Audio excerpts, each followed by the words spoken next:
Siz bilasizmi, Ya Malikul Mulk asmosi qanday fazilatlarga ega?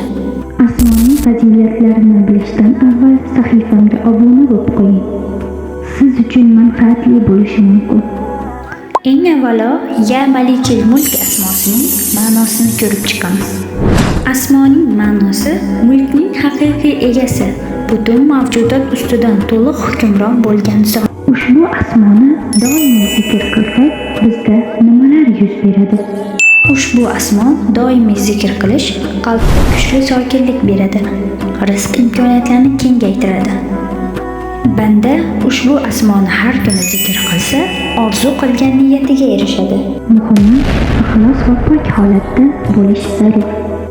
Bundan-da ko'p ma'lumotlar bilish uchun sahifamga obuna bo'lishni unutmang.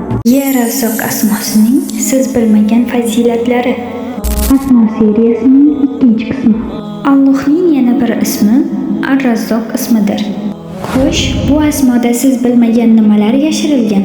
Keling, birgalikda ko'rib chiqamiz. Ushbu asmo rizq haqidadir, ya'ni Ar-Razzoq, cheksiz rizq beruvchi zot.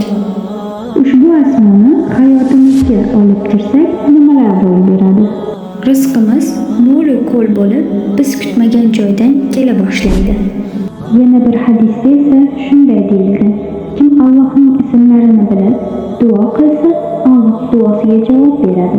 Hayotingizni esa Allohning 99 ismi bilan yoriting. Videoni esa yaqiningizga yuborib qo'yishni unutmang.